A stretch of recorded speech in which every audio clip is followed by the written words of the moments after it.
Hola a todos. Hoy vamos a adentrarnos en las entrañas del capítulo 6 del libro de Daniel. Pero, oigan, no vamos a ver esto como el típico cuento tradicional que nos contaban en la infancia. Para nada. Lo que tenemos aquí es, literalmente, la anatomía de un verdadero thriller político de altísimo riesgo. Hablamos de maquinaciones en las altas esferas, leyes que no se pueden romper, una burocracia que te aplasta y un alto ejecutivo que queda atrapado en el centro de un complot mortal. Así que vamos directo al grano y analicemos cómo se construyó esta trampa paso a paso. Para entender por qué esta trampa era tan perfecta, tenemos que fijarnos en una frase que es la base de absolutamente todo este relato. Cito: la ley de Media y de Persia, la cual no puede ser abrogada. Bueno, esto nos expone de inmediato el mecanismo central de toda la conspiración. Pensemos en un sistema legal pero tan rígido que ni siquiera la máxima autoridad, es decir, el mismísimo rey, puede modificar una ley una vez que le pone su firma. Este sistema inquebrantable es exactamente lo que prepara el escenario para el desastre. Sección 1. La nueva estructura de un reino. Ahora, para comprender cómo surge una conspiración de este tamaño, primero hay que echarle un vistazo al organigrama oficial. Ya saben, a esa jerarquía burocrática que el rey Darío armó en el inmenso imperio medo-persa. En la cima de todo, un solo rey. Justo debajo de él, 3 gobernadores, y rindiendo cuentas a estos 3, había toda una base de 120 sátrapas regionales. El detalle crucial aquí es que Daniel, siendo extranjero, era nada menos que uno de esos 3 gobernadores. O sea, superaba en rango y poder a 120 hombres sumamente influyentes en la región. Políticamente hablando, esto era la receta perfecta para cocinar una envidia tremenda en las altas esferas del reino. Y claro, esa envidia profesional no tardó en encender las alarmas en la corte. El texto nos dice que Daniel tenía un espíritu superior. Su historial administrativo era tan impecable, tan perfecto, que el rey estaba planeando ascenderlo para que gobernara sobre todo el imperio. Imagínense eso. Este inminente ascenso a la cima fue la gota que derramó el vaso. Sus colegas, totalmente horrorizados con la idea de tenerlo como jefe máximo, decidieron que tenían que actuar rápido para sacarlo del camino. Sección 2. El edicto real inquebrantable. Pero aquí viene el problema para los conspiradores.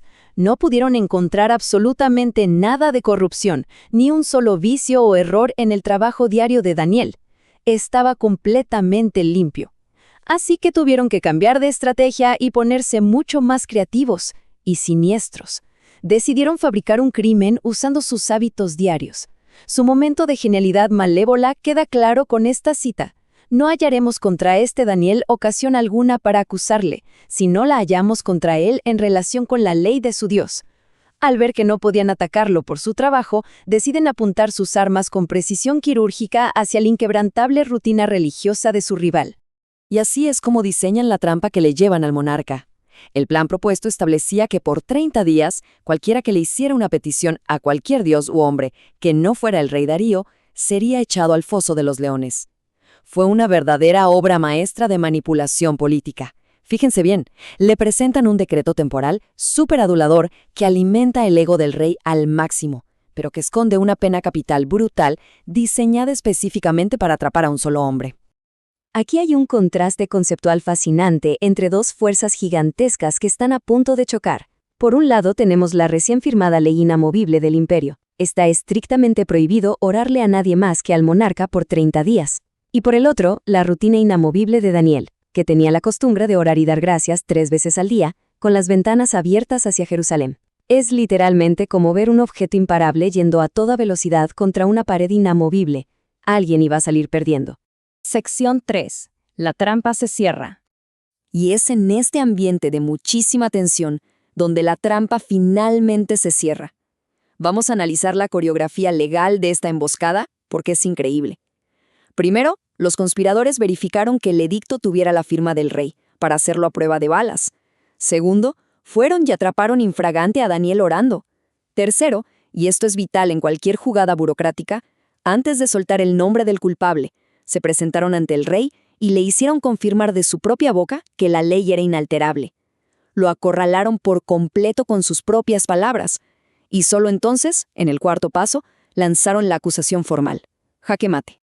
Y aquí es donde la historia se pone como una película de suspenso. El reloj empieza a correr en contra.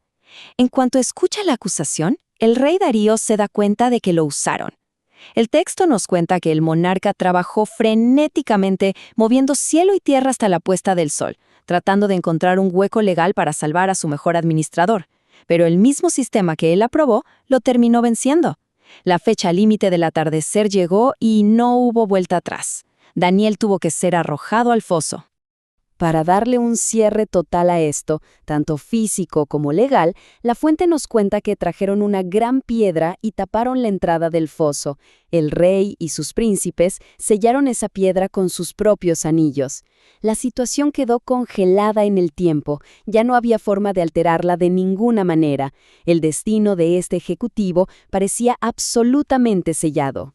Sección 4. Noche en el Foso de los Leones. Durante esa noche larguísima, nuestra exploración nos muestra un contraste psicológico tremendo entre los dos protagonistas. Es una ironía dramática de esas que no se olvidan. Piénsenlo. El rey Darío se va a su palacio súper lujoso, pero ayuna. Rechaza cualquier tipo de música o entretenimiento y no puede pegar el ojo en toda la noche.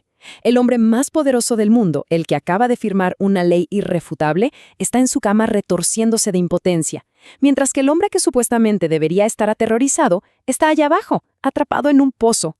Apenas salen los primeros rayos del sol, el rey sale corriendo desesperado hacia el foso y lanza una pregunta que es el clímax total de esta historia. Daniel, siervo del Dios viviente, ¿te ha podido librar de los leones tu Dios a quien tú continuamente sirves? Es un grito lleno de angustia, ¿saben? Es la voz de un líder rogando por un milagro para arreglar su propio y catastrófico error burocrático.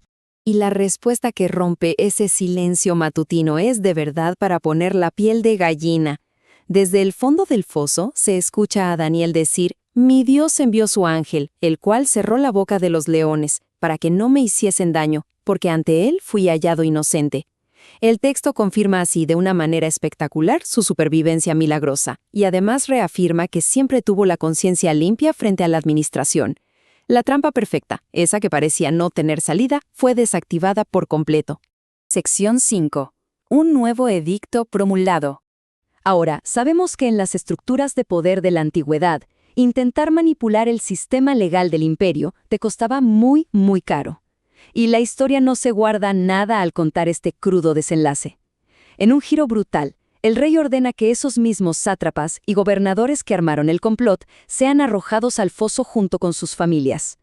El texto es bastante gráfico y nos dice que los leones los atraparon y les quebraron los huesos incluso antes de que tocaran el fondo. Es el ejemplo perfecto y aterrador de cómo una trampa política se puede regresar con toda su furia contra los que la inventaron. Como consecuencia inmediata de todo esto, el rey Darío lanza un nuevo decreto a nivel nacional y ordena lo siguiente: que en todo el dominio de mi reino todos teman y tiemblen ante la presencia del Dios de Daniel, porque él es el Dios viviente. Es fascinante, ¿no? Este nuevo edicto es un reflejo exacto del primer decreto de 30 días en cuanto a su magnitud, pero invirtiendo completamente a quien se le debía lealtad y reverencia. Una ironía total. Para terminar de entender el impacto de estos eventos, hay que fijarnos en un número clave al final del texto: 2. Ese es el número de reyes diferentes bajo los cuales este ejecutivo siguió prosperando: Darío el Medo y más tarde Ciro el Persa. Este pequeño dato al final prueba sin lugar a dudas que la convicción de Daniel, que no daba el brazo a torcer por nada, no solo le salvó la vida esa noche, sino que le aseguró el éxito profesional a largo plazo, sin importar quién estuviera en el trono. Y para cerrar nuestro análisis, nos queda una pregunta que da mucho en qué pensar. ¿Qué sucede exactamente cuando un sistema inquebrantable de poder político choca de frente con una convicción personal que no se doblega? La historia que acabamos de desglosar nos invita a reflexionar muchísimo sobre la verdadera naturaleza de la burocracia, las trampas del poder y esa fuerza increíble que tiene la integridad de una persona ante lo que parece un fin seguro. Con esto cerramos nuestra exploración de hoy. Nos escuchamos en la próxima entrega.